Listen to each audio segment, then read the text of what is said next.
No seu ponto de vista, o marketing é ou não um momento importante para a estratégia da sua empresa e porquê? O marketing sempre foi e sempre será uma área muito importante na área financeira.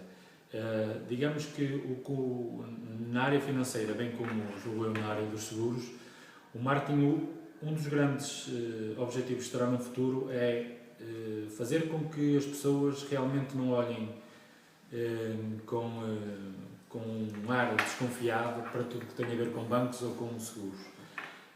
Porque nos últimos tempos, face às dificuldades e face aos problemas que o sistema financeiro teve, não só em Portugal como no estrangeiro, isso foi evidente. E o marketing tem que conseguir, o marketing das empresas, nomeadamente da minha, tem que conseguir, através não só de ações de marketing, mas também de relações pessoais e relações humanas que nós que estamos na sucursal e na frente de combate temos que ter, a transmitir confiança aos clientes. Para quê?